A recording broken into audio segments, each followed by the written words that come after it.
Olá, seja muito bem-vindo a mais um Entre Costas podcast. Eu sou Marina Costa, psicóloga, estou aqui com... Sou o Carlos Henrique Costa, um pai da Marina, sou cardiologista e hoje nós estamos aqui em famílias, né?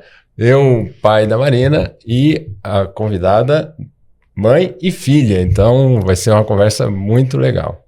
E hoje a gente vai conversar sobre educação de crianças, então se você convive com alguma criança, é professor, responsável, avô, pai, mãe, irmão mais velho, vem com a gente que vai ser muito boa essa conversa hoje. Estamos com a doutora Carla Ruski e a Mariana Ruski.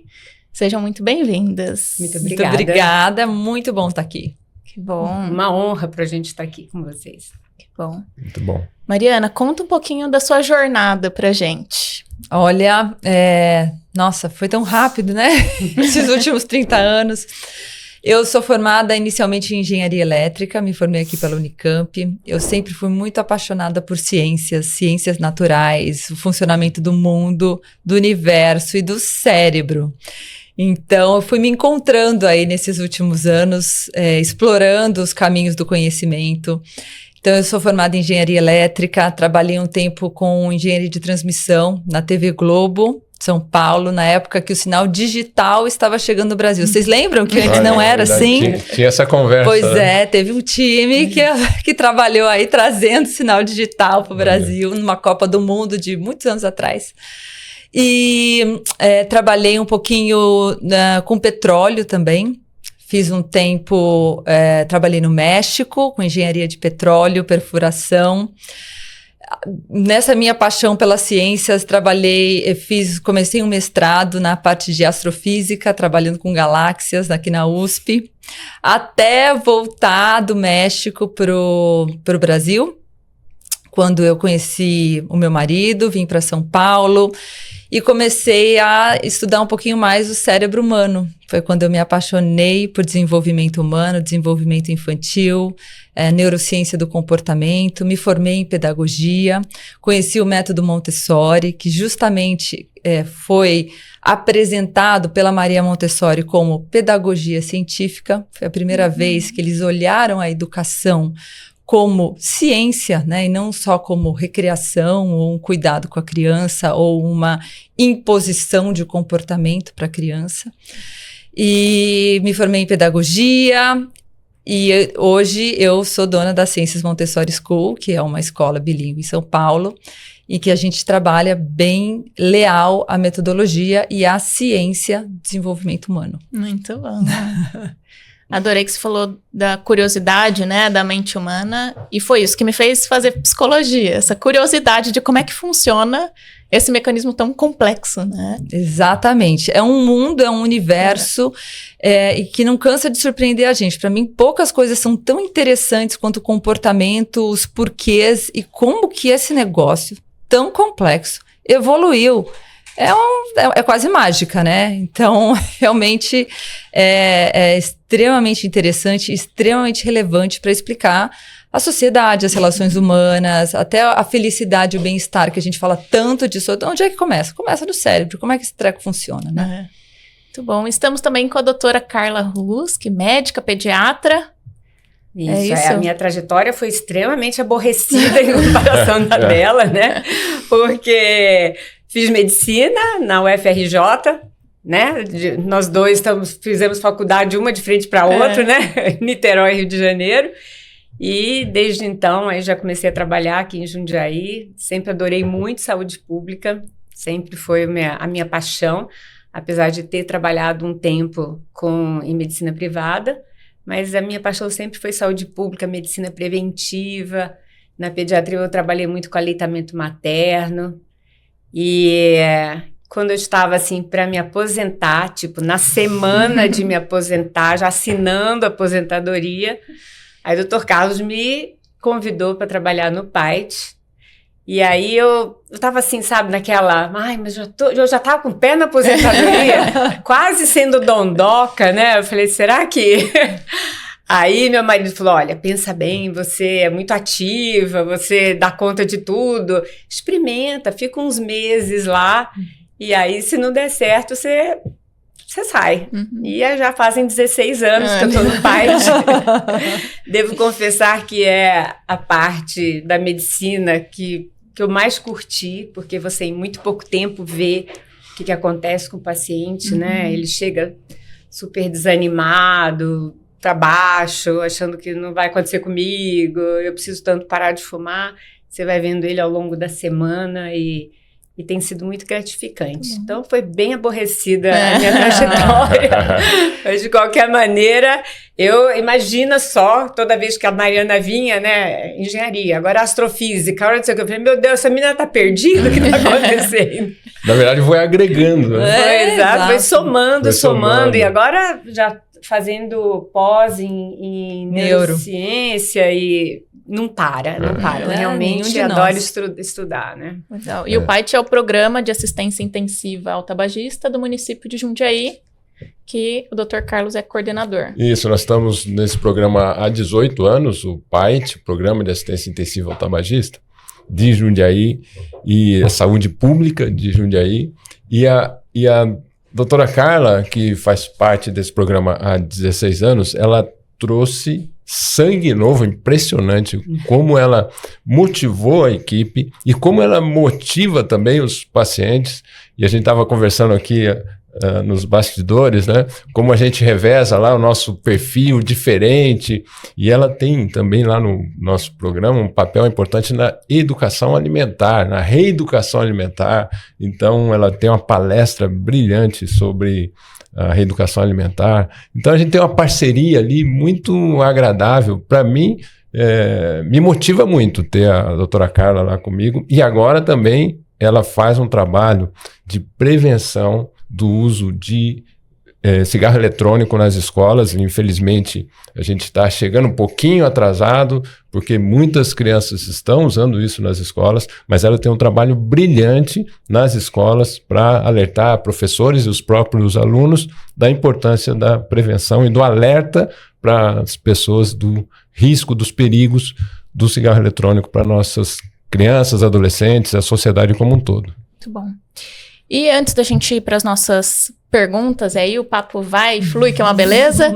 Não se esqueça de se inscrever no canal aqui no YouTube, deixa o seu like, compartilha esse episódio, manda lá no grupo do condomínio, da família. Se você estiver pelo Spotify, segue a gente, dê suas 5 estrelas. Estamos também no Instagram como Entre Costas Podcast. Você encontra a gente em todas as plataformas. Vamos lá, então.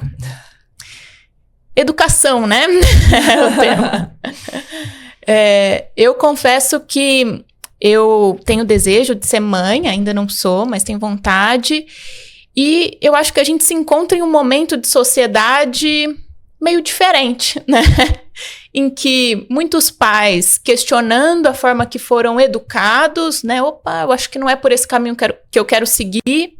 Também ficaram um pouco perdidos em que caminho seguir, e a gente vai de um extremo para o outro, né? Uma geração que foi educada de forma extremamente rígida, para hoje a gente vê crianças sendo educadas de forma extremamente permissivas. E aí, quais são os prós e contras de cada educação? Quais são os benefícios ou até os riscos? Eu acho que isso que você trouxe é uma verdade que a gente vê na prática. Então, as pessoas chegam, por exemplo, na escola com essa coisa, lembrando como foi a educação delas, né? Tanto em casa quanto na escola também. Não, eu não quero que meu filho vá cedo para a escola porque a minha experiência foi uma coisa de ter que ficar sentado, a professora gritava, eu tinha que desde logo cedo, em casa a mesma coisa. Então, o que a gente chama de uma educação autoritária, né? E daí vem o efeito rebote, em muitos casos, que vai para o permissivo. Então, deixa livre, deixa fazer o que quer e acaba perdendo o contorno e o limite, que são igualmente importantes. Uma educação negligente ou permissiva, ela é tão prejudicial quanto algo autoritativo e às vezes até agressivo, né? Que tinha muitos castigos físicos, esse tipo de coisa. O que a gente está procurando aqui? O que a gente chama de uma educação autoritativa, que é a gentileza, a comunicação, a empatia com o limite, o contorno, a conversa firme e as consequências dos atos. A criança não nasce sabendo operar o mundo. Ela está testando os limites. Ela precisa saber até onde posso ir, como me relacionar. Eu preciso de um modelo e alguém que me comunique onde e como fazer. Isso é extremamente importante. Não nasce de fábrica. Só que a gente não precisa fazer isso de forma grosseira, com castigo. Imagina só. Como é que eu gosto de ilustrar isso? Imagina só, Marina, chega um extraterrestre aqui e fala, Marina, vou te levar para passear no meu planeta. Você chega no planeta dele e é tudo diferente. O jeito que os ETs conversam, o que eles fazem, o que eles não fazem, as coisas, a gravidade, é tudo, o que eles comem.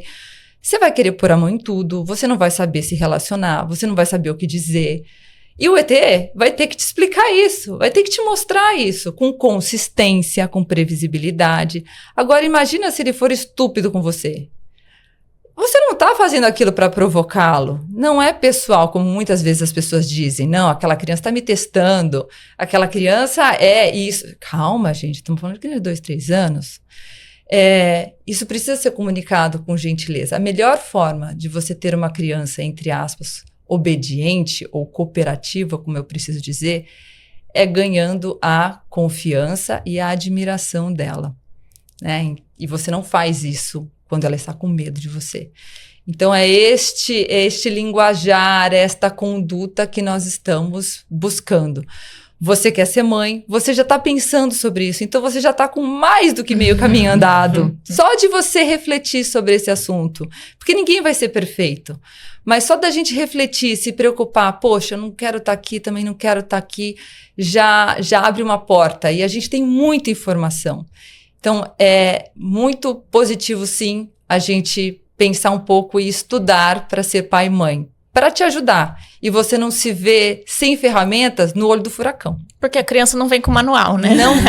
Não vem. Esse é o problema. E a educação, ela não é intuitiva. Eu acho que estudar, ser pai, ser mãe, é fundamental. Eu vou confessar aqui que eu não estudei. E muitas vezes acabei errando por falta de informação. Eu, lá na frente, já os filhos grandes, eu tive um insight de que quando eu dava bronca neles, eles não entendiam o que eu queria ensinar. Eles entendiam que eu estava bravo, e bravo com eles, talvez até com uma percepção de desamor, mas como essa informação que você trouxe é importante para a gente aprender a ser pai, aprender a educar os filhos, aprender a mostrar esse mundo de uma forma amorosa, mas também segura. Então, que bom que a gente está aqui conversando disso, que bom que Marina, o Daniel, que vai ser programando aí para ser pai, ter essa informação. Exato. Porque muda tudo. Muda tudo. Você tem um direcionamento, você sabe como fazer. É claro que vão errar também, mas você tem pelo menos um direcionamento. Muitas vezes estourava com o pediatra, né? Quando o bicho pega, estoura no pediatra. Sim. E aí eu sempre dizia, sabe? Porque aí já chegava todo mundo arrancando os cabelos. Era o pai, a mãe, os avós, era todo mundo... Né? Como é que a gente faz com isso? Até quando você imagina comprar um liquidificador, você planeja a ida, e quando você tá com o liquidificador, você lê o manual para ver como o negócio funciona. Se não funcionar, você lê de novo, porque tem lá, se acontecer isso. E com filho, não. Com filho é uma caixinha de surpresa. Quer dizer, algumas coisas básicas é bom você saber, porque senão você pira, né? Trabalhei muito com aleitamento materno, aí era tripla pirada. Então, ter filho, eu sempre digo, educar filho é a coisa mais difícil que existe. Não querendo te desanimar, tá?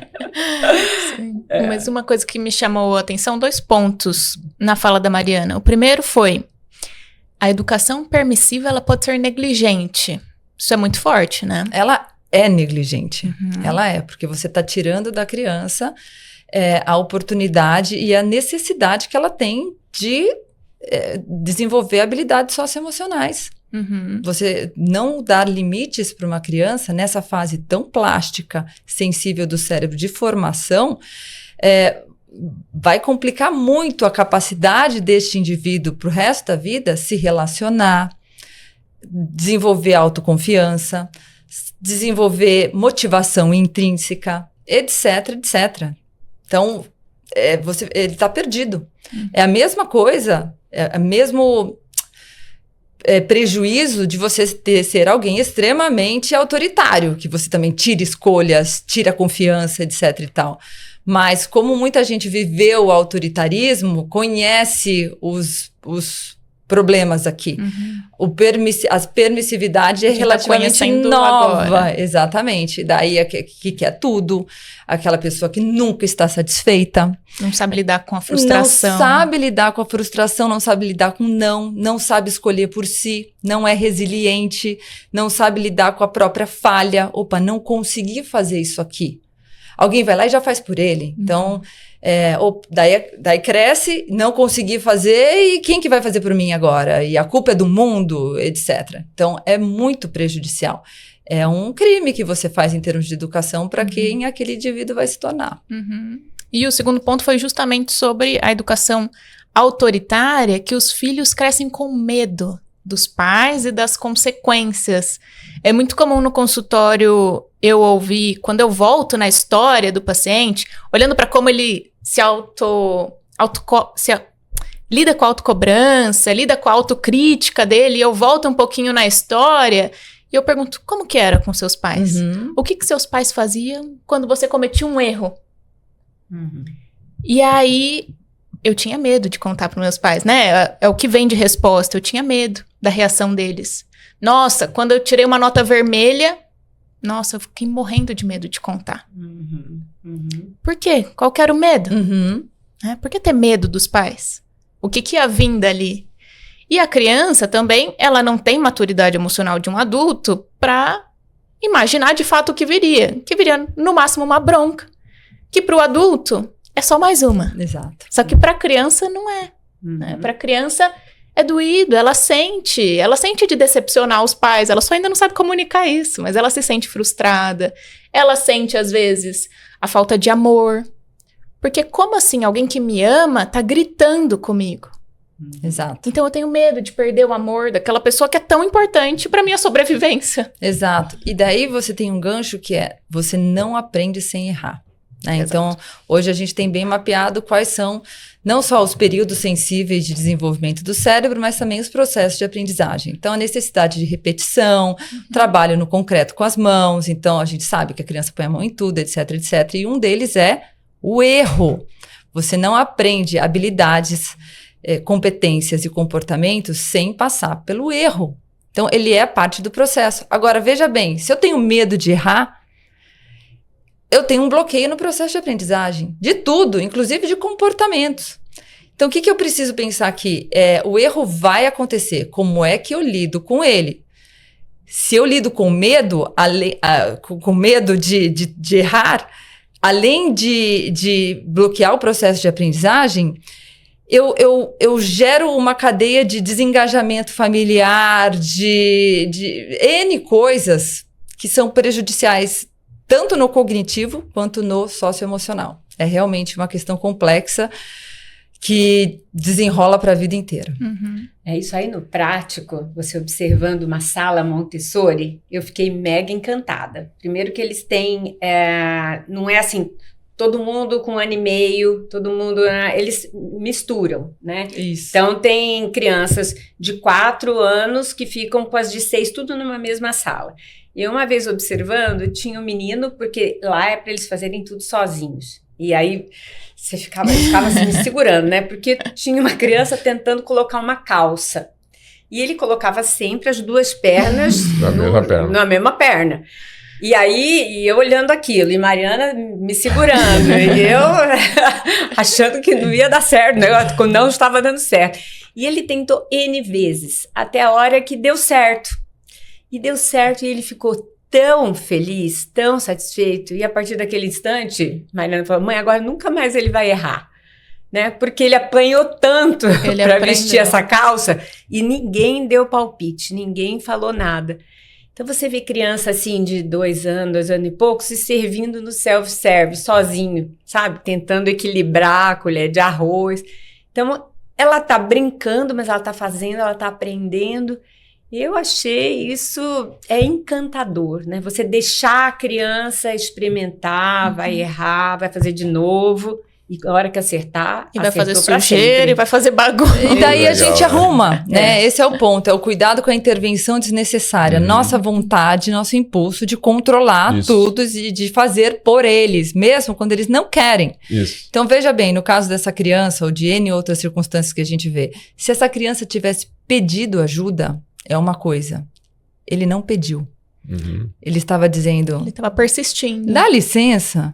Porque eu estou desenvolvendo uma série de habilidades de resolução de problema aqui, resiliência, paciência, entendimento da questão, etc e tal, que são as mesmas competências que esta criatura vai precisar daqui a 30 anos numa sala de reunião, num BO no casamento, com os amigos, etc, que eu estou desenvolvendo agora aqui com esta calça. Então, eu preciso viver o erro, eu preciso viver a consequência, eu preciso ter a oportunidade de tentar de novo e, de preferência, não ser interrompido no processo. Porque a gente, às vezes, com a melhor das boas intenções, vai lá e não deixa fazer. É melhor ele tentar se servir de arroz e o arroz cair e nós limparmos juntos do que eu falar, não, parei agora e eu faço para você. Mas a gente precisa ter essa consciência. Muita gente erra, não por mal, mas porque não parou para pensar, é mesmo, você dá aquele, é mesmo. E a criança, nossa, pus minha calça, me servi de arroz igual você, por quê? Igual os modelos que ele tem. O cérebro da criança, ele não quer ser distraído naquele brinquedo chique com pilha e que brinca uma vez e esquece. Ele quer fazer o que você faz. Ele quer o armário, ele quer a panela, o tupperware, a área de serviço da sua casa. É isso que eles buscam. Você já deve ter ouvido falar. Você vai viver isso também. É a vida prática, é o mundo real, é participar. É justamente ter a oportunidade de errar, de entender a consequência daquilo, de se servir, de cair o suco, eu vou lá, limpo. Claro que não dá para ser sempre. Eu trago uma criança aqui, começa a quebrar as coisas. Esse não é o que eu chamaria de um ambiente preparado. O ambiente preparado tolera erros. Aqui a gente precisaria cuidar.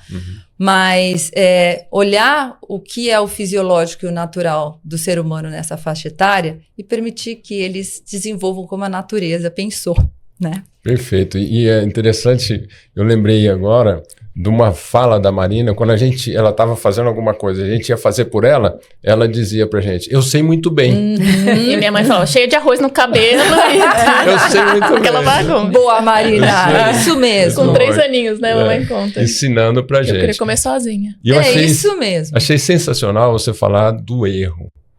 Porque a gente sabe que a intolerância ao erro leva ao perfeccionismo.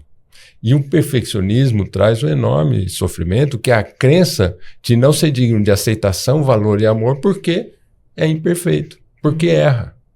Então, que legal a gente ter esse conceito de a criança precisa errar porque ela vai aprender com erro. Eu sou perfeccionista. Como eu sofro quando eu erro?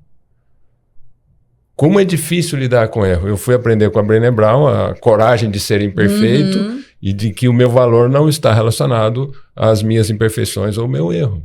E que o erro é uma oportunidade de aprendizado, de desenvolvimento, de crescimento. E que bom é quando a gente pode chegar no início e ensinar isso para criança. Senão, depois eu na terapia vou ensinar para os adultos. Você vai ter que tratar lá na terapia. Né? Exato. E você comentou um negócio sobre medo dos pais, né?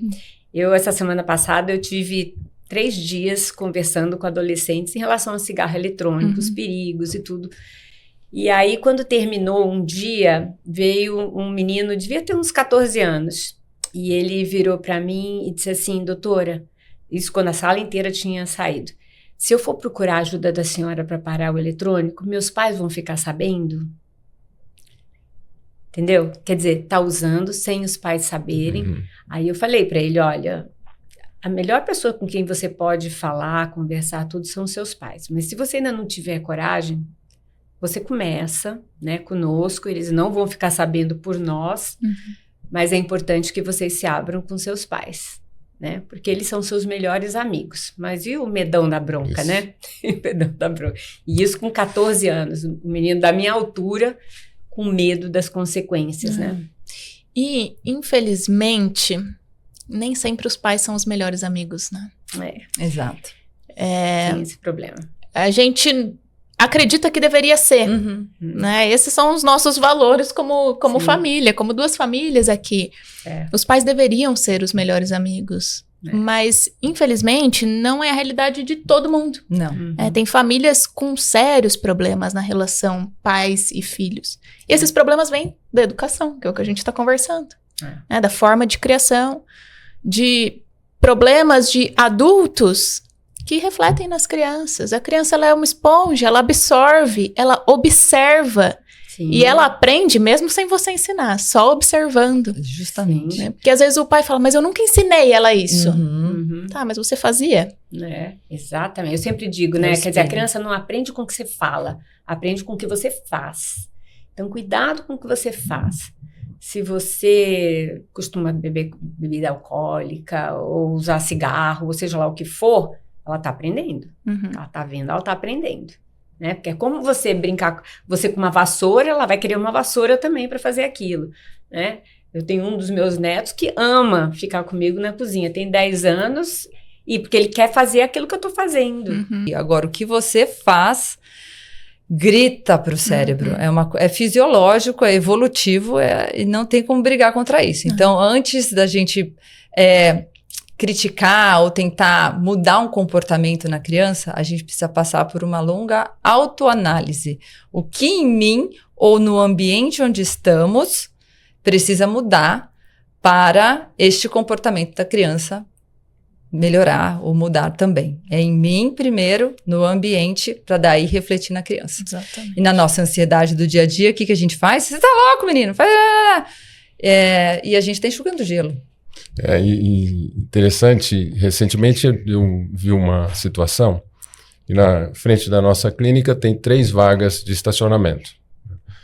Uma para deficiente, uma para idoso e uma geral. E aí, das 3 vagas ocupadas, uma pessoa parou na vaga de deficiente para ir na loja ao lado da clínica. E a secretária viu e falou, você pode tirar, por favor, colocar naquela vaga geral? Porque vai chegar pacientes e essa vaga está ocupada. Aí ela falou assim, não, mas é rápido. Eu falei, mas por favor, tira daí, porque essa vaga é especial. E a mãe estava com 2 crianças no carro. O que ela está ensinando para essas crianças? Sim. Então, como você fala muito bem, a questão da modelagem, as crianças estão vendo que você ali, ela demonstrou que pode parar em qualquer lugar. Falta de respeito e de empatia. Quantos avós já foram para o PAIT? Porque estavam servindo de modelo para os netos, né? E teve uma que disse que o neto de 3 anos, ele foi na mesinha de cabeceira, ele abriu, pegou o cigarro e ela olhando ele de longe e fazia o movimento que a avó fazia. E a mulher aí, ela ficou apavorada e ela foi nos procurar. Ela disse, não, olha só, ele já tá fazendo igualzinho eu faço. Eu falei, com 3 anos. Com 3 anos, exatamente. Sim. E essa questão, né, das crianças serem esponjas que a gente estava falando. Quando eu fui fazer psicologia, a minha mãe sempre falou assim, nossa, eu achei que você fosse para a área infantil, psicologia clínica infantil. E eu realmente fui monitora de desenvolvimento, eu adorava estudar sobre o desenvolvimento dos bebês e tudo. Só que daí quando eu percebi que, infelizmente, é uma realidade na área clínica infantil, é que os pais jogam a criança lá e falam, resolve o meu filho. Só que a maior parte das vezes, crianças pequenas, elas são reflexo da família. Então é o adulto que precisaria estar indo fazer terapia. Sim. Só que ele não quer, porque é difícil. É difícil olhar para dentro. Assumir que é o errado da relação, né? Assumir que, opa, essa criança, ela tá me copiando. Exato. E aí eu decidi pro adulto que o adulto que já resolveu que ele precisa de terapia. Exatamente. Então eu fui para essa área, apesar de eu adorar criança. Mas é difícil esse olhar para dentro. É difícil, porque você tem que desenterrar algumas feridas, você tem que deixar de fazer coisas que para você já estavam internalizadas, e tocar em lugares desconfortáveis, desconstruir hábitos, desconstruir crenças. E o seu filho vai estar ali jogando aquilo na sua cara, literalmente. Isso aqui não funciona. Então, até os nossos temperamentos, né? Então, as crianças, elas são muito únicas também. Então, existe toda essa parte mais ou menos comum do desenvolvimento humano, mas existem os temperamentos que são muito únicos. Eu adoro falar sobre isso também. Então, eu tenho 2 meninos absolutamente diferentes, e você vê isso. Gêmeos. Sempre. E é muito bacana você perceber que lidar com cada um, você precisa de uma linguagem diferente. Aqui o limite é de um jeito, aqui ele entende melhor de outro, aqui eu preciso ser mais suave, aqui eu preciso ser mais diretiva. Então, entender sobre o cérebro humano do outro e o seu próprio, é como se você tirasse um véu que te deixa cego, ou que só deixa você olhar para dentro de você. Quando eu converso com o Carlos, eu tenho que entender que eu estou conversando com outra pessoa, que tem um temperamento diferente de mim. Minha mãe, por exemplo, cúmulo da organização. E eu nem percebo quando tem uma coisa fora do lugar, né? E quantas vezes a gente tem atritos, porque ela pode chegar e falar assim, cara, Mariana não arruma o quarto.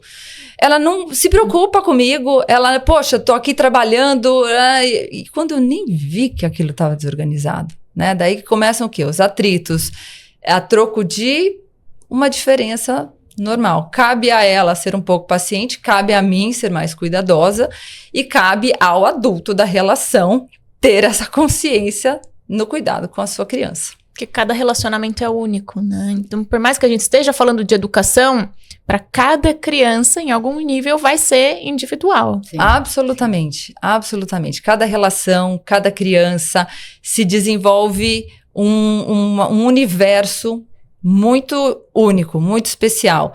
E daí, da nossa parte, cabe ter essa consciência. E, acima de tudo, gente, não é nem, entre aspas, só porque é melhor para a criança. É a relação. É você também. Não se sentir dando murro em ponta de faca o dia inteiro. Nossa, eu tô falando e ele não me entende. Às vezes é um temperamento diferente do teu que não tá entendendo o que você tá falando. Às vezes é um cérebro imaturo ali nos 2 anos que tem 0 capacidade autoinibitória para fazer o que você espera. Eu já tive uma vez um caso, agora que nós estamos chegando no Natal, que a mãe montou a árvore de Natal linda e maravilhosa e a criança não tirava a mão ali nos seus 2 anos, da luzinha, da tomada, não sei o quê. E o marido lá, não, porque não pode ficar aí, não pode pôr a mão. Gente, é o seguinte, essa criança tem 2 anos, 0 capacidade de conter seus impulsos. Vai se desenvolver? Vai se desenvolver. Faz parte a gente ajudá-la nesse processo? Faz. Mas você está enxugando gelo. Tira esta árvore de Natal daí este ano, porque ele vai pôr a mão e vai terminar com esse dedo na tomada. É a mesma coisa que eu pegar o meu gato e falar assim, não põe lá, ele vai, porque é da natureza daquela criatura agora. Então, quando que eu intervenho, quando que eu não intervenho, quais são os alinhamentos de expectativa? Aí entra o que a gente chama, em Montessori, do adulto preparado, que é aquele adulto que conhece o básico que seja de desenvolvimento humano, para eu entender o que eu posso esperar de uma criança de 1, 2, 3, 4, 5, 6 anos. Como é que eu comunico esse limite aqui? De forma eficiente. E eu não estou falando de performance nem nada disso, mas de uma forma que a comunicação flua entre você e a criança e todo mundo termine o dia um pouco mais leve. É verdade. Tanto que nas ciências tem a escola de pais. Tem, muito bom. Ela faz escola de pais. E também faz uma coisa com as babás também, né? A gente eventualmente tem os cursos de babás. Curso de babá também, para todo mundo falar a mesma língua, né? Isso é super importante, Sim. né? Porque se lá na escola você deixa a criança 10 minutos para botar uma calça e em casa a babá, aí exato. você perde, né? Perde aquela... De consistência. Exatamente. E agora, falando com uma pedagoga, né? A Marina mencionou da dificuldade de comentar com a gente, os pais, de uma nota baixa. Eu também tive essa dificuldade, na verdade, quando estava com 6 anos, no primeiro ano, na época era primário, né? Eu tirei uma nota 6. E a nota C era média 5, 6. Para mim estava bom. Primeiro ditado da minha vida já tinha passado. E aí a professora falou, olha, você vai ficar na turma dos maus alunos. De 6 para baixo, turma dos maus alunos. Aí eu cheguei em casa e falei, olha, eu estou na turma dos maus alunos. Levei uma bronca. né? E isso, sem dúvida, foi um impacto na minha vida, porque eu entendi que o meu valor estava relacionado às minhas notas. Aí nasceu talvez esse seu perfeccionismo, esse seu medo de errar, né? Exatamente. Então surgiu daí. Então eu te pergunto, é adequado esse modo de avaliação com nota? Como é que a gente enxerga isso?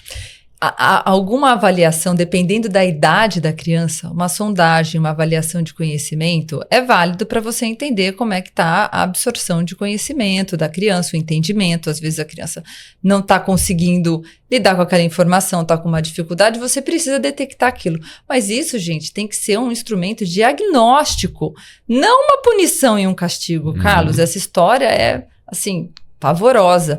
Primeiro, você dizer que uma criança é um mau aluno, tá? Como é que eu abordaria isso como escola? Olha, quais foram as suas dificuldades? E vamos combinar, um ditado, você é uma criança pequena, é só a professora ver onde é que o Carlos errou e eu vou dar um foco aqui nisso. Daí a gente vai tentar entender e avaliar o seu comportamento. Foi uma dificuldade pedagógica? Ou o Carlos não estava nem aí pro ditado, o Carlos não queria saber, ele só queria saber de fazer bagunça. Então, é cognitivo ou é comportamental? E daí a gente vai entender como é que a gente aborda. E em nenhum dos casos, você é uma criança ruim. Muito cuidado com rótulo, gente. Muito. Em casa e na escola, rótulo é um veneno. Existe um experimento, não sei se vocês já ouviram falar do efeito Pigmalion. É uma coisa impressionante. Isso foi há muitos anos atrás, acho que da década de 60, 70, que foi um estudo feito numa escola de educação fundamental, básica, algo assim. E os pesquisadores, eles fizeram uma avaliação de QI num grupo de crianças. E tinha uma média ali, X, e ok. Eles artificialmente mudaram os números ali, foi algo assim, tá, gente? Não sei em profundidade, mas eles chegaram para as professoras da sala e falaram, olha, a Marina e o Carlos, eles têm um QI superdotado. Saiu aqui, ó, nossa, 100 e cacetada de QI. A Carla, ela tem dificuldade. E era mentira. Era literalmente mentira. Tava todo mundo ali no mesmo patamar. Depois de um ano, algo assim, eles voltaram e eles fizeram novamente a avaliação de competências dessas crianças. E adivinha só o que apareceu? A Marina e o Carlos com uma performance bem superior e a Carla caiu. E ficou todo mundo, né? O que aconteceu e o que foi avaliado a partir dali? Que mesmo as professoras sendo orientadas a não tratá-los diferente, etc e tal, de forma assim, ela tinha uma tendência. Elas mudaram sim o comportamento. Elas começaram a esperar mais de vocês. Elas começaram a tratar aqueles ali diferente. Acreditar. Enquanto a Carla, coitadinha, né, já tinha ali uma assessoria diferente, uma relação diferente. Então, veja, o rótulo, as crianças não ficaram sabendo de nada, tá? As crianças ali, ninguém foi informado, foram só as professoras para avaliar como a postura delas, dado aquele rótulo, ia mudar e impactar as crianças. Então, veja só a força que tem um rótulo e uma crença por parte do adulto. Então, esse tipo de postura, Carlos, da escola, assim, hoje em dia, é de arrancar os cabelos. Sim. E, claro, como é que a gente trabalha isso em casa? Da mesma forma. Filho, tem alguma dificuldade? Aconteceu alguma coisa? Eu jamais te receberia com um castigo ou com uma bronca. A gente vai entender onde é que está a questão e se for algo comportamental, daí a gente começa a trazer os recursos de limite, de motivação, etc e tal, mas também muito dependendo da idade. Às vezes a gente espera de uma criança de 5, 6 anos uma maturidade, gente, que ainda não tem, que ainda precisa, sabe, tá correndo, chutando bola, ainda não é hora de ditado aqui, de dever de casa, de prova. A gente tá com uma expectativa irreal e que vai roubar dessa criança uma fase da vida com preocupações e demandas que ela não tem condições fisiológicas de atender. Por isso que é tão importante entender o desenvolvimento fisiológico, neurológico do cérebro. O que eu espero de cada um em que momento? Para não gerar certas ansiedades que você vai carregar a sua vida inteira. E aí o importante também, como você mencionou, de um diagnóstico de uma dificuldade de aprendizagem, que pode ser uma dislexia, pode ser um transtorno de déficit de atenção. Pode ser uma miopia. Exatamente. Ou uma dificuldade de audição, tudo isso é importante para a gente fazer o diagnóstico e cuidar. Agora, também na nossa época, as escolas, né, Carlos, vamos falar bem verdade, né? O negócio era brabo, né? Eu nunca me esqueço, uma vez, eu estudava no GEVA e eu devia estar, não sei, acho que estava no primário ainda. E na sala de aula tinha uma bandeira do Brasil, assim, no canto da sala, porque vira e mexe a gente tinha que cantar o hino nacional e etc. E um belo dia, a professora meio atrasada, nós pegamos aquela bandeira, a turma toda, colocou na cintura e esquindou, brincando de escola de samba. Nisso a professora chegou. E quando a professora chegou, entendeu? Aí sobrou para todo mundo, até quem estava sentadinho, só vendo a escolinha de samba ali. Foram parar na diretoria, no mínimo. Não, e além disso, nós tivemos que, durante uma semana, ficar durante 1 hora a mais na escola, e todo mundo tinha que cantar o hino à bandeira, sozinho na frente, com a mão no peito. Olha, assim, a minha vez, eu dava tanta risada que toda hora eu tinha que recomeçar o hino à bandeira, porque eu esqueci o negócio, porque, sabe, o negócio que não combinou. A gente ficou 1 semana saindo 1 hora mais tarde do que toda a escola, porque tínhamos que ficar olhando a criatura sendo judiada e humilhada ali na frente, cantando hino na bandeira. Bastava dizer que era um símbolo nacional, que aquilo lá não era brincadeira, que precisava de respeito e tudo. Mas aquilo lá eu acho que foi muito além do que a gente mereceu por uma brincadeira de criança super... Vamos combinar, você fica mais com raiva da bandeira do que com respeito. Com certeza, com certeza. E até hoje, se eu escuto o hino da bandeira, entendeu? Porque eu escutei ele, aquela época eram 40 alunos, você entendeu? E se você errasse, você tinha que começar de novo. Então, eu escutei aquele hino bem umas 80 vezes. E a gente falou algumas vezes aqui sobre o método montessoriano. Fala mais de quais são os princípios, né? Como que é? Qual a diferença desse método para outros? Montessori nasce muito está muito embasado no que a gente conversou aqui, tá? Quem foi a Montessori? Ela foi uma médica psiquiatra há muitos anos atrás, uma pioneira, nem mulheres não podiam cursar medicina. Então, e ela acabou trabalhando com um grupo de crianças, e eu estou falando da Itália de muitos anos atrás, e observou que o desenvolvimento e o comportamento daquelas crianças tinha uma base neurofisiológica. Ela percebeu, e eu estou dando uma super resumida na história aqui, que a pedagogia, que o comportamento, que o desenvolvimento da criança, ele não era aleatório, que a criança não era uma folha em branco, como se acreditava naquela época, né? Que a criança nascia uma gelatina e que cabia à sociedade, ao adulto, à família, ao professor, transformar aquilo numa pessoa. Não, ela percebeu que a criança, o ser humano, ele já nasce com um supercomputador ali, que ela já tem um cronograma de desenvolvimento cerebral, que são os chamados períodos sensíveis, em que o cérebro começa investindo em alguns períodos sensíveis mais fundamentais, que são as crianças muito pequenas, que estão investindo na linguagem, movimento, no sensorial, e que aquilo ia escalando para períodos sensíveis mais complexos, uma vez que a base estava formada, como leitura e escrita, a parte de raciocínio lógico, etc. Então, ela entendeu este cronograma observacionalmente.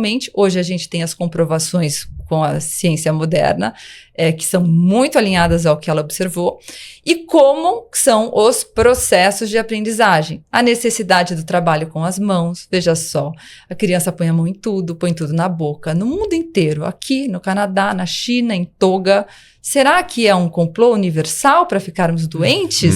Ou será que existe uma causa fisiológica para isso? A necessidade do erro, a necessidade da repetição. a necessidade do movimento. Meu filho não para quieto. Nossa, nenhum filho para quieto, que coincidência, né? Então, ela equacionou tudo isso e propôs um método que respeita justamente essas demandas, que é principalmente calcado no ambiente, um ambiente que permita movimento, um ambiente que seja enriquecido com esses materiais e recursos com propósito, né? Não só passar o tempo, e sim construir algo que ajude a criança a organizar esse mundo de informações que ela recebe. Então, por exemplo, eu ouço meu pai calculando troco no posto de gasolina. A criança guarda aquilo. Ela ainda não está pronta para entender o que é o troco, mas ela guarda aquilo.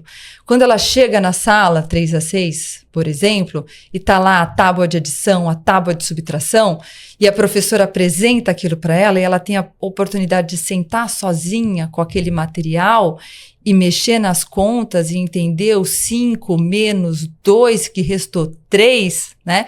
É um ambiente interessante, seguro, para que ela possa... Né? Ninguém precisa ficar falando para ela, não põe a mão aqui, não faz isso, faz isso.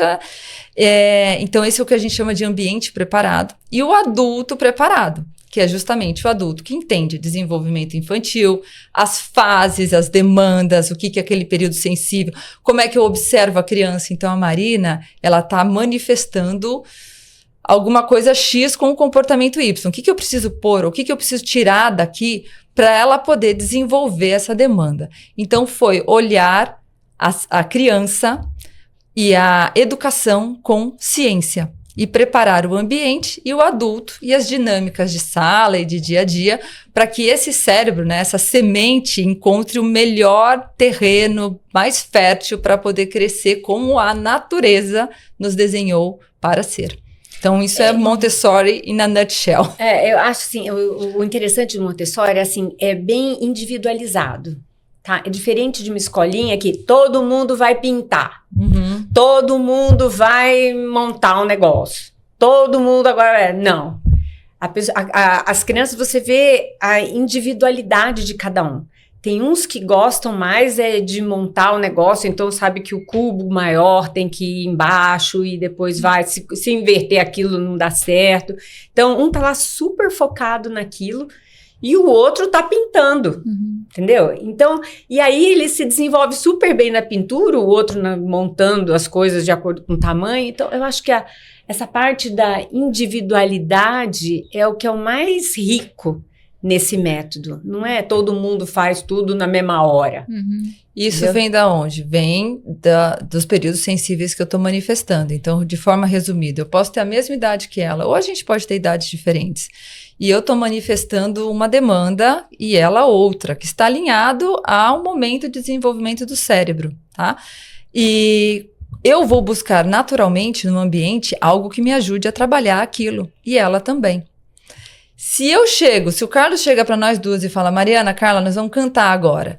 E eu tô manifestando, vivendo esse interesse por matemática, tô ali com a tábua de subtração, tá caindo as minhas fichas, digamos assim. Cantar é legal? É super legal, mas agora eu acabei de entender que a adição é o oposto da subtração e eu tô vendo isso acontecer na minha... Posso cantar depois? Eu tô no pico dessa curva de interesse também. Veja, a criança é super interessada. Você vai pegar teu filho um belo dia de 2 anos e solta ele num hall de elevador, Marina. Você vai ver ele desmontar aquilo. Entendeu? Esse é o nível de motivação para a criança entender o mundo, apertar os botões, pôr tudo na boca, ver o barulho que faz. O que a sala tem que fazer? Ela tem que organizar essa motivação e esse fogo, não apagar. Tá? Então, canalizar isso para enriquecer o ambiente, para que ela encontre ali essas respostas. E as respostas que você está buscando hoje podem ser diferentes das suas. Daí as mães falam, mas e se o meu filho nunca quiser fazer matemática, ele só vai querer pintar? Eu tenho uma notícia para você, eu nunca vi isso acontecer. Em momentos diferentes, pode ser que se manifeste, mas vai. E é lindo ver acontecer, porque daí parte da criança. Eles me pegam e falam assim, Teacher Mari, me mostra o de Carla, porque ela já está escrevendo de Marina. Mostro. E quando é a criança que te puxa, em um dia, Ela aprende o que uma outra leva 3 semanas ali quando eu preciso ficar. Pelo amor de Deus, Carla, escreve o C. É a Carla que quer escrever o C. E daí, ó, pum! Daí os pais ficam, nossa, não acredito, parece mágica. Pra gente parece mágica. Mas não é, é o cérebro, simplesmente podendo trabalhar como ele foi desenhado para ser. Muito legal. E tem uma fala sua que eu gostei muito, quando você fala da formação, que a gente fala que quando a gente conclui a graduação, a gente está formado. E, na verdade, isso começou lá na infância, aprendendo as primeiras sílabas, o desenho, a pintura. Exatamente. Os períodos sensíveis, eles estão ali nos primeiros 6 anos. Claro que depois a gente tem um longo período de aquisição de experiências e banco de dados. Mas a formação humana é no comecinho. Quando chega na faculdade, gente, a gente usa a palavra se formar, mas é de um outro jeito. Porque aquele indivíduo já está formado. Ela chegou e ela decidiu o que ela ia fazer, ela que decide como é que vai ser a vida dela, o que ela vai fazer hoje. Ela já está formada, ela já é uma mulher adulta. Agora ela está adquirindo conhecimento. Mas essa formação aconteceu lá atrás. As funções executivas, a capacidade de resolver problemas, a capacidade de controlar impulsos e emoção, a capacidade dela de se concentrar, principal exercício de função executiva inibitória, fundamental para a minha capacidade de aprendizagem e de relacionamento. O que te faz levantar da cama todo dia? Às vezes é a força de que eu preciso mesmo. Isso aí é os primeiros 6 anos. Os primeiros 6 anos, depois a curva estabiliza. E aí, Mariana, o que eu faço para ajudar meu filho? É o seu modelo, o quão ricos são as experiências do dia a dia, os acessos que ele tem, as experiências que ele vive nos primeiros 6 anos. Muito bom. E eu não estudei sobre, né? E não tive na faculdade essa linha. Tive as construtivistas, né? Com Jean Piaget, o Vygotsky. Isso tem, né? Mas há muitos anos atrás eu comecei a acompanhar a Flávia Kalina. E aí que eu tive esse primeiro contato de entender e observar ali ela criando os filhos. E eu acompanho ela desde a primeira filha, né? Então ela trazia isso sobre preparar o ambiente.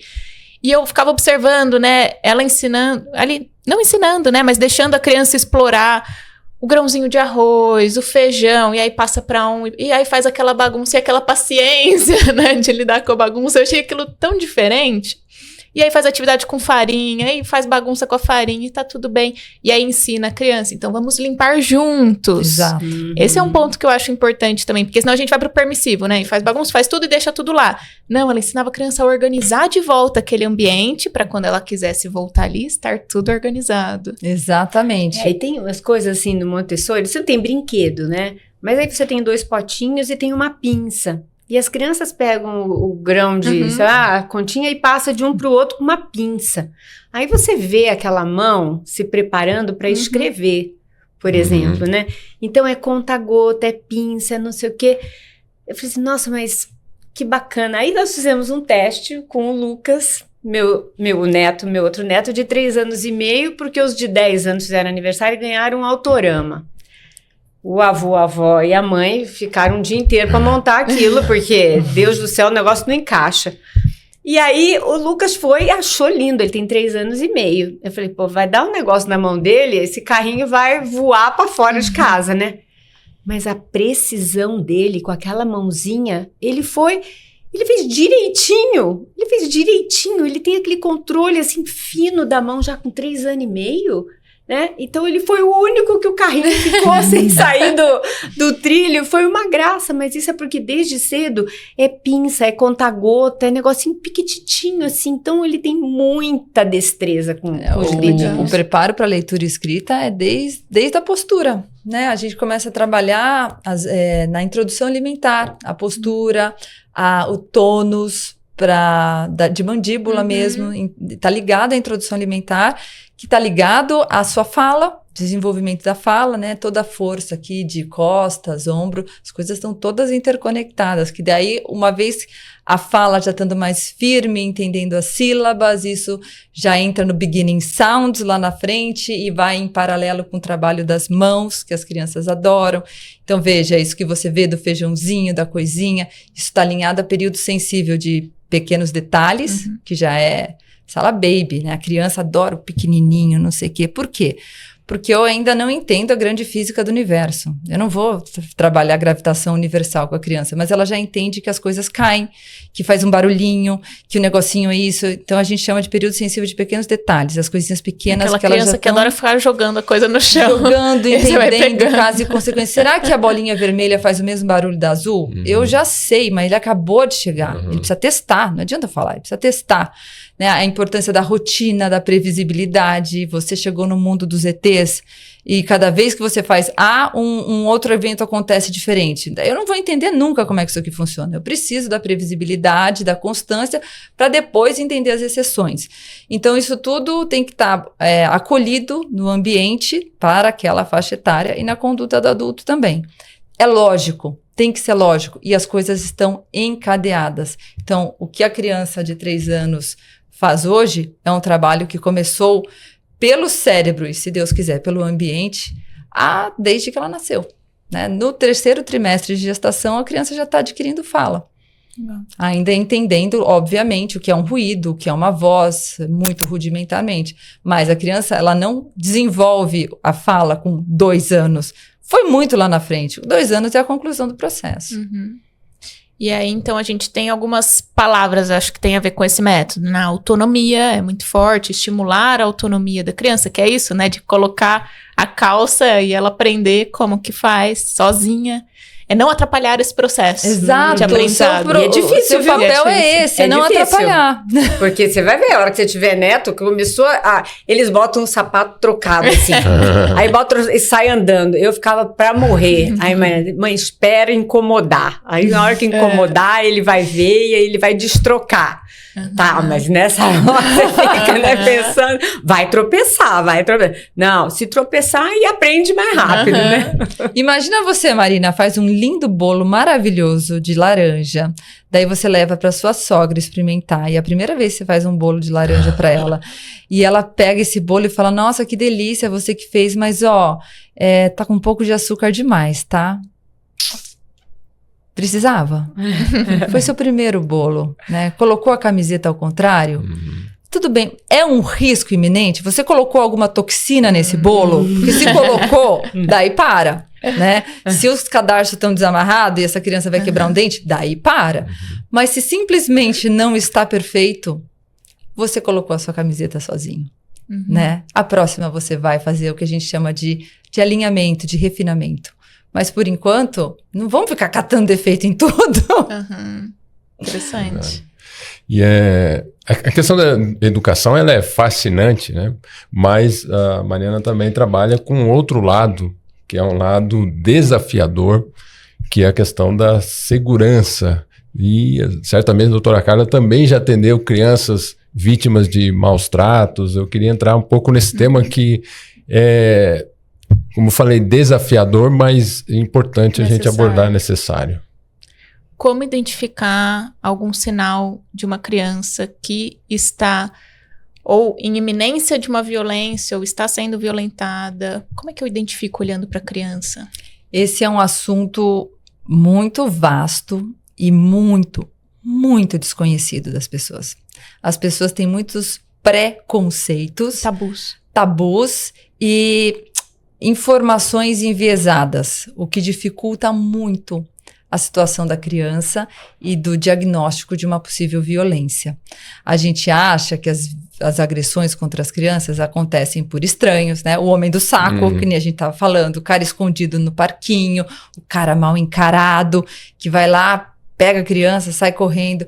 No nosso imaginário coletivo, ainda existe esse conceito do que é um abuso contra a criança, quando na verdade é bem diferente disso. 80% dos casos de violência sexual contra crianças acontecem por pessoas de confiança extremamente próximas Em casa. 80%. 80% acontece dentro de casa ou em ambientes extremamente familiares por pessoas próximas da criança e de confiança dela. Em sua maioria, pai, padrasto, seguidos de tios e avós, seguidos de primos, irmãos e daí de conhecidos e amigos da família. 80% dos casos. E são pessoas que não têm cara de mal. Eles são, pelo contrário, gentis, prestativos. Você confia neles, você abre a porta da sua casa, porque eles querem estar justamente acima de qualquer suspeita. Eles querem ser queridos pela criança. E por você também, para você abrir a porta da sua casa e ficar tranquilo. Não, ele está com fulano, está tudo bem. E ele ter acesso a essa criança quando ele quiser. Nem mesmo a criança sabe o que está acontecendo. Uhum. A maioria das vítimas tem até 12 anos. A imensa maioria a gente acha que quem são as vítimas de estupro no Brasil? A mulher adulta ali por volta de seus 20, 30 anos, andando sozinha à noite no escuro. Né? É essa percepção que a gente tem. Via pública, à noite, sozinha. Quem que é a vítima de estupro no Brasil? É a criança dentro de casa por um conhecido. Criança, eu digo bebês, inclusive. Sim, tá? Existem mais bebês violentados do que mulheres nas faixas dos 20 anos. Então, como é que a gente lida com isso, né? Primeiro, entendendo esse perfil. E aí entra muito essa questão que eu vou resgatar do medo que a gente conversou. O abusador usa muito esse argumento para manter a criança calada. Você vai contar para sua mãe, não vai acreditar em você. Poxa, eu sou o tio Zeca. Todo mundo gosta de mim. E, infelizmente, quando conta, muitas vezes não acredita Não acredita, mesmo. Marina. Esse é outro problema. Que quando a criança toma coragem de falar, a mãe fica do lado, às vezes, do abusador. É culpa da criança. É culpa da criança. Não foi bem assim. Não foi bem assim. Não é isso que aconteceu. E o abusador sabe disso. Então, ele usa desses argumentos para manter a criança quieta e alimentar ciclos de violência que duram anos. Anos, não acaba nunca. Para vocês terem ideia, um dado que eu acho muito emblemático da situação foi quando eles entrevistaram agentes penitenciários nos Estados Unidos. Qual é a ala da penitenciária onde as pessoas, os agentes, mais querem trabalhar? Na ala dos abusadores de crianças. Por quê? Porque é tranquilo. Não tem motim na ala de pedófilos e abusadores de criança. Não tem briga. Eles não fazem fio-fio, não mexem com as mulheres, não fazem bagunça, não tem barulho. Eles são gentis, eles são prestativos, eles são legais, eles são cultos, eles conversam com você, eles te dão conselhos. Não tem, sabe, não tem estresse, não tem medo ali. Só gente fina. Só gente fina mesmo. Então, eles mesmos falam que de tempos em tempos, eles precisam revezar, porque eles acabam, até eles, agentes penitenciários treinados da polícia, sendo seduzidos, né? Pela aquele discurso, pela aquela manipulação, pela aquela carapuça de gente boa que eles têm. E eles falam, nossa, eu literalmente esqueci com quem que eu estava falando. Eu preciso revisar aquela ficha e me convencer que aquela criatura é um monstro que estuprou violentamente N crianças. De tão manipulador que é, sedutor, que é o processo de grooming que a gente fala, né? Quando é nas crianças o aliciamento. Então, veja, se eles têm esse poder sobre esse tipo de profissional, imagina uma família, imagina uma criança. Então, ou a gente, como sociedade, aprende sobre o problema, ou a gente vai continuar sendo extremamente vulnerável a ele, como crianças e como famílias também. Você quer proteger os seus filhos, você não sabe contra o que você está lidando? Você não sabe que é o tio Zeca? Que é o seu grande amigo de infância? Você não imagina que o risco venha daí. Então, você está cega aos sinais. A gente não sabe que a gente não sabe. Daí, quando a criança traz, a gente já tem pré-conceitos na nossa mente que a criança não sabe o que ela está falando, que não foi bem assim, que XYZ. E a gente fica literalmente à mercê do que essas pessoas fazem. E eles são extremamente manipuladores e oportunistas. E são muitos. A gente tem muito caso de violência contra crianças no Brasil. Muito. É 500 mil por ano ou mais. Vem subindo. Vem subindo.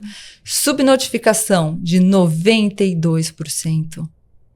Imagina. Só 8 em cada 10 casos são notificados. A gente malemar consegue tipificar o que é a violência, né? O que é o abusador.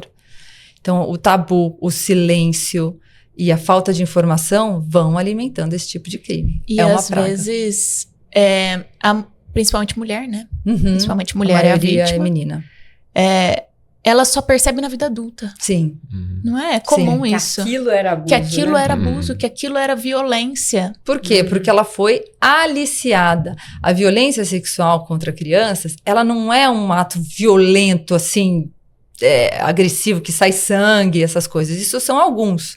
A maioria vai pela sedução, vai pelos poucos.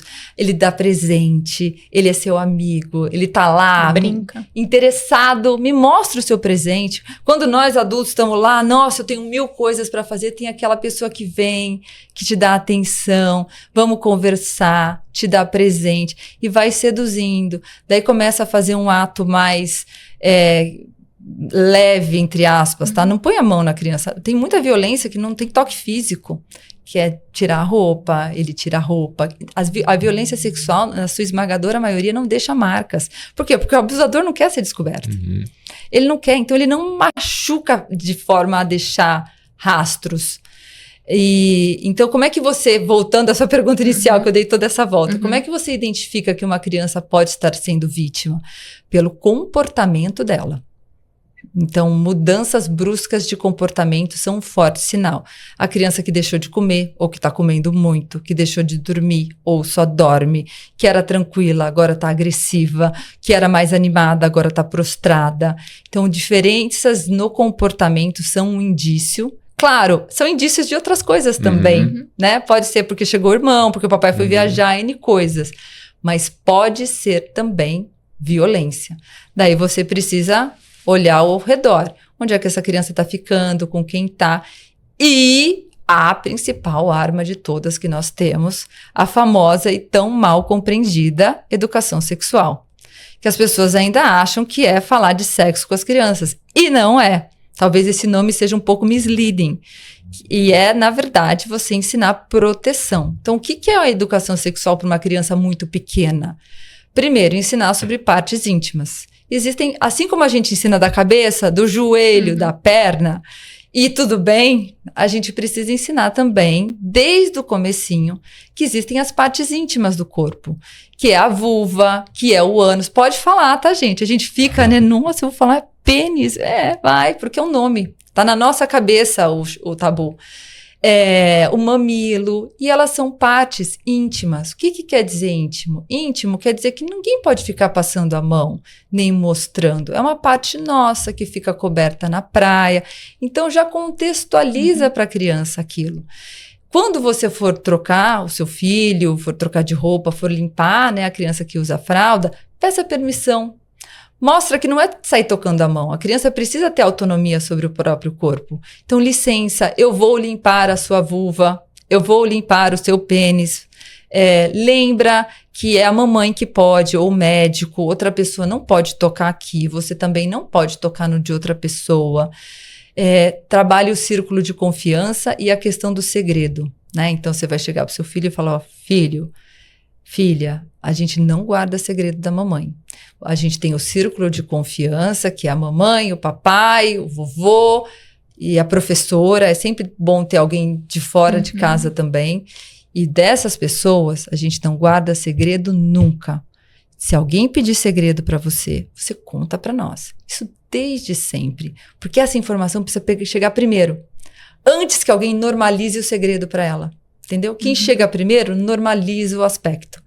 Então, primeiro eu vou normalizar, não guardar segredo.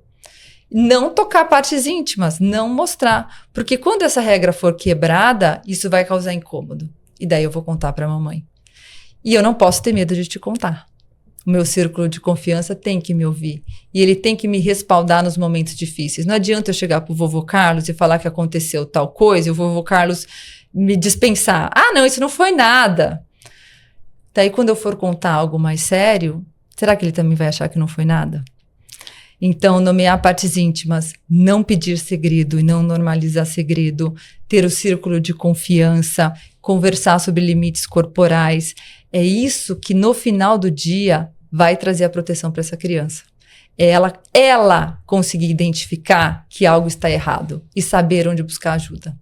Porque você não vai estar com essa criança no teu braço o dia inteiro, né? Agora você faz treinamento com professores também, Professores né? também. Como que o professor deve identificar uma criança que está passando por uma situação dessa? Muitas vezes em casa, né? Então... Isso é uma briga, porque as escolas têm muito medo de tocar nesse assunto. Porque é um assunto muito desconfortável e que pode ser muito mal entendido. Então, as escolas têm medo de tocar nesse assunto, o que os pais vão achar, mas não é isso. Mas é lei federal, lei estadual e da maioria dos municípios que as escolas têm que sim trabalhar com a sua comunidade a proteção. Ter conversas como essa com as famílias e com as crianças. E com os professores, porque de fato, uma vez que a maioria da violência acontece em casa e a família está cega a ela, porque ou ela é conivente ou o abusador já encontrou os seus caminhos para driblar algum cuidado, ela só tem a escola aonde se salvar. E se a escola não vê, ela não tem ninguém. Então, é aquele olhar da professora de ensinar sobre partes íntimas, ensinar. É aí que a maioria dos casos aparece. É quando a professora faz uma atividade de roda e fala, olha, aqui ninguém pode tocar. Mas professora, daí chega uma cartinha, ou chega uma pergunta inocente, ou depois chega a menina e fala, olha, o fulano, ele põe a mão em mim, eu não gosto. É aí que aparece a maioria. E daí a professora não sabe o que fazer, né? Fica todo mundo apavorado, fica todo mundo com medo e com razão. Mas existem protocolos para isso. E agora, o que eu faço? Tá o conselho tutelar, tá a delegacia da infância e juventude, a delegacia da mulher, toda a cidade, todo município tem os seus protocolos de resposta a isso. Mas a primeira coisa, que eu sei que a gente não tem o dia inteiro aqui, mas a primeira coisa que todo mundo tem que ter em mente é isso é o Estatuto da Criança e do Adolescente, lei prioritária na federação, tá? A proteção da criança e do adolescente é prioridade máxima na nossa sociedade. Sempre que você tiver dúvida sobre como agir, você vai pensar o que é a conduta em que esta criança estará protegida. E você vai segui-la. Sempre. Então, nossa, estou suspeitando que é o pai, essa criança não volta para casa hoje. Só com o conselho tutelar. Ela não pode estar em contato com o possível agressor. Ah, mas não era bem assim, que a gente tem esse medo, né? Levantar falso testemunho, é um pavor. Imagina, eu leio errado um sinal e daí suspeita. Outro ponto. Nós todos, escola, profissionais, etc., somos obrigados a notificar o poder público dado uma suspeita de caso de violência. Você não precisa ter certeza. É o poder público que vai averiguar. Exato. Se é de fato. Você não é juiz, você não é delegada, você não é polícia. Você como cidadã tem que notificar uma suspeita que você tenha. Sempre. Por quê? Porque você tem que ter como prioridade máxima na sua conduta a segurança de todas as crianças e todos os adolescentes. Então, nossa, eu falei e não era bem aquilo. Tudo bem. Você fez o seu papel. Você pode denunciar anonimamente, pela internet, pelo telefone, mas você tem que fazer. E não só porque é um dever do cidadão, é uma lei, mas também porque eu não sei como uma pessoa dorme tranquilo à noite, sabendo que você pode estar diante de uma criança que está sendo estuprada em casa e você é a única saída que ela pode ter, que é o que geralmente acontece. É um mundo cão, gente. Para quem tem algo entre as orelhas, é difícil de entender como esse tipo de crime acontece tanto. Para mim é um choque. Não acredito que nós vivemos num mundo em que crianças são sistematicamente estupradas em casa. É assim, mas estamos diante disso. O que faremos agora? Ô, Mariana, confesso que pra mim esse assunto é um soco no meu estômago. Pra quem sempre, não é. né? Pra quem não é. E até no outro podcast que a gente fez com o Dr. Ivo, eu falei, eu tive muito privilégio de ter nascido em um lar protegido, em que meus pais cumpriram essa missão, conseguiram, né, de me proteger do mal do mundo, né? Na época que eu deveria ter sido protegida.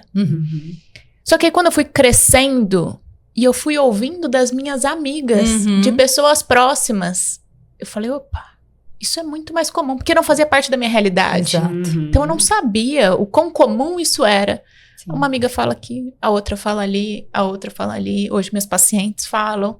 Falam, gente, é muito mais comum. É muito comum. É muito mais comum. É assustador. E é muito silencioso. É muito silencioso. 1% dos abusadores são processados pelo poder público. 1%. É estimativa, né? É um crime tão silencioso que é tudo uma estimativa. Então, eu tenho uma história muito parecida com a sua.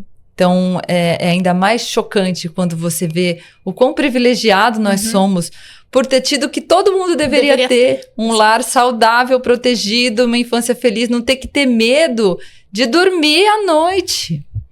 Então, as delegadas que trabalham com isso, elas falam, quando chega 5h30, 6 horas, é um horário horrível para mim. Porque eu sei que é quando muitos abusadores estão chegando em casa, pais, tios, avós, etc. E essas crianças estão sendo abusadas esse horário. À noite, etc. E tem muita mãe chegando em casa e olhando para o outro lado. Né? Ou não vendo, ou não querendo ver. Existem mulheres abusadoras também, é importante considerar isso. A estimativa é de 5% dos abusos serem cometidos por mulheres, embora a subnotificação nesse grupo também seja mais acirrada ainda, porque a mulher é ainda mais acima de qualquer suspeita, né? A gente tende a ver as mulheres como mais seguras, né? E não são todas. Então temos que ter essa atenção também. Mesma coisa com os meninos. Tendemos também a ter mais cuidado com as meninas, mas os meninos também são abusados. Os menores, aí até os 6, 7 anos, é quase pau a pau a estimativa de vitimização, porque o abusador diz, para mim não tô nem aí se é menino ou menina, quem tá fácil. O que eles olham? Qual é o risco de eu ter algum problema com isso? Então, por exemplo, famílias que têm um pai e uma mãe mais presentes, o abusador pensa 2 vezes. Por quê? Porque o risco é maior. Da Marina chegar pro pai dela e o pai dela vir atrás de mim. Se ele acha que ela pode te contar e que você vai vir atrás de mim e acreditar nela, eu não vou. Eu não vou. Eu prefiro alguém mais fácil. O abusador, ele não quer ser descoberto. Por isso que quando eu palestro sobre esse assunto, eu termino falando a frase mágica que você tem que ensinar para o seu filho, que é, se ele está numa situação em que ele não tem para onde correr, às vezes você está no shopping, você está no clube, você tem para onde correr, corra. Às vezes você tem para quem gritar, grite. Mas às vezes você foi dormir na casa do teu amigo, na casa do fulano, na casa do Beltrano, de um parente, e você não tem para quem correr e para quem gritar e para quem correr. O que eu faço? O que eu digo? Você vai olhar na cara do abusador. Isso tem que ser dito com todas as palavras para a criança, tá? Não dá para deixar subentendido. Isso tem que ser falado. A criança precisa de clareza. Se alguém tocar em você ou disser XPTO, você vai fazer o seguinte, você vai olhar e você vai dizer, né? Abre aspas aí. Claro que não tem que decorar, mas eu sei o que você está fazendo. Não toque em mim. Eu vou contar para o meu pai e ele vai acreditar em mim. Acabou. Aquele abuso acabou ali. Por quê? Porque ele já entendeu que essa criança foi educada. Tem alguém ali que já deu a pauta para essa criança. Que ela vai contar, não me venha pedir segredo, não me venha tentar aliciar, não me venha seduzir, etc. O pai vai acreditar. Ela já contou, ele vai acreditar e tem mais, ele vai vir atrás de você. Daí acabou a tua vida. Essa criança se salvou. Ao menos que esse abusador esteja disposto a cometer um crime agressivo e sumir do mapa, que é a minoria da minoria, porque eles não querem sumir, eles são, sabe, eles estão na sociedade, estão vivendo, são profissionais, é o cara que está ali, ele não quer ter, ele não é um um assassino que depois vai dar o pé. Ele não vai mais, essa criança é perigosa demais, essa criança vai me expor. Por ela ter falado isso, eu sei que tem um pai, uma mãe, alguém aí que vai acreditar e eu tô frito. Essa criança se salvou. E por isso, então, que aí, voltando para encerrar o ciclo, né? A educação permissiva, ela também é um problema por aí, né? Sim. Exatamente. Porque os filhos não estão sendo olhados. Não estão sendo olhados. Não, eles não entendem a questão do limite, eles não entendem que existe esse vínculo forte. Para a criança falar isso precisa ser verdade. Então, eu preciso sim ter um pai e uma mãe presente. Eu preciso sim ter diálogo em casa. E eu preciso confiar que eu vou falar, ele vai acreditar. Acontecer. Cara, é o seguinte, meu pai vai acabar com você. Se encostar essa mãe em mim, você tá morto. Você não acredita. Vai morrer sofrendo. Isso precisa vir de dentro. Então, é uma cultura familiar de proteção, de relacionamento, de confiança. Tudo tá encadeado e vai fermentar, né? Vai fertilizar esse momento que não só vai aparecer aí numa situação de risco, vai aparecer na vida inteira, né? Então, é importante a gente ter isso em mente. E é isso que vai proteger a criança. Porque não dá pra gente pôr no bolso, né? Tenho certeza que é a vontade de todo mundo. Carregar no colo o tempo todo, né? Vai no potinho por aí. Exatamente. Então, isso é a famosa educação sexual, gente. É importante. Claro, na adolescência é diferente, tá? Eu tô falando aqui da infância. E à medida que a criança cresce e vira adolescente, você entra na parte de consentimento, sim, na parte de relações, de autoconhecimento, etc e tal. Mas é importante desmistificar, porque muita gente tem medo e muito do medo vem pela falta de linguagem, tá? Mariana, e se meu filho perguntar de onde vem os bebês ou por que o meu pipi fica duro, a gente fica apavorado. Por quê? Porque a gente não sabe como responder de forma adequada. A gente fica com medo de falar algo e sexualizar a questão. Existe sim uma linguagem adequada, tá? É bacana a gente estudar um pouco esse tema para trazer essa segurança e se sentir mais preparado para proteger seu filho e para criar esse vínculo também. Pode perguntar para mim, eu vou te responder. Você não precisa ir para a internet. A pornografia é outro grande problema que estamos vivendo. Redes sociais, acesso a YouTube. Gente, tá um BO esse negócio de pornografia. É um veneno para o cérebro. Os nossos meninos estão sendo intoxicados pela questão da pornografia, dos games, e as meninas pelas redes sociais e o impacto em autoestima e autoimagem. Então, esse é outro podcast. Outro podcast, é verdade. Muito bom. É um tema difícil e necessário, né? Porque se nós, como mulheres adultas, às vezes ficamos sem reação quando a gente sofre algum tipo de assédio. Imagina a criança que não tem ferramenta. Se a gente não der a ferramenta para ela, ela não vai ter a ferramenta para se proteger. Então, também faz parte dessa educação. E aí, acredito que tanto na escola quanto em casa. Exato. É um tema que precisa ser fortalecido e reforçado nos dois ambientes. Exatamente. Você sabe que uma pessoa que lidera muito esse movimento pela proteção das crianças é a Luciana Temer, filha do ex-presidente. E ela tem o Instituto Liberta, que é maravilhoso, eu indico todo mundo seguir. E ela é advogada e ela era delegada também. Ela conta essa história. E um dia, saindo da delegacia onde ela trabalhava, uma delegacia da mulher, ela foi abordada na rua e ela foi violentada no Beco Escuro. Essa história, né, que ronda as nossas mentes. E depois da violência, ela foi para casa, tomou um banho e não contou para ninguém. Ela, delegada, advogada, ela não sabia o que fazer com ela mesma. Ela ficou com medo. Ela era a delegada. Ela conta. Eu não sabia, eu não tinha coragem de contar para os meus pares o que eles iam pensar de mim. Então, é isso que você falou. Nós, mulheres adultas, formadas, educadas, protegidas, não sabemos o que fazer em situações de risco, reagir. Imagina uma criança, gente. É muito cruel essa situação. Sim. Por isso a importância de abordarmos o tema, um tema difícil de ser abordado, mas o desconhecimento, na verdade, acaba trazendo mais problemas. Exato. Exatamente. Então, aqui estamos disseminando informações confiáveis de como lidar e tentar prevenir esse tipo de situação, né? Estamos chegando ao fim do nosso podcast. Teria muito mais conversa. Mas faremos outros. Mas acho que muito, muito importante sobre educação de crianças. Porque se hoje somos adultos, é porque um dia a gente foi criança. Sim. E no fim, eu acho que é geração por geração que vai construindo o mundo e a sociedade em que a gente vive. Mas existem tabus impressionantes que vão continuando, né? Perdurando ao longo das gerações. E se não tem uma que fala, vamos quebrar isso, e outra que dá continuidade nessa quebra, a gente acaba não se desenvolvendo como sociedade, né? Então, quero agradecer muito a participação e a presença de vocês aqui hoje. Eu sou a Marina Costa, vocês me encontram no Instagram como Marina Costa Psi, Nascemos, Namorata, e eu atendo online também. Dr. Carlos, suas considerações finais. Bom, foi um prazer, uma honra ter vocês aqui conosco. Aprendi muito e tenho certeza que vocês que vão assistir, ouvir, também terão a oportunidade de aprender.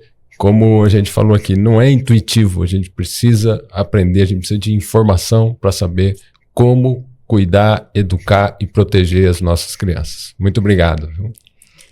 Eu gostaria de dizer que adorei participar do podcast, né? Foi meu primeiro podcast.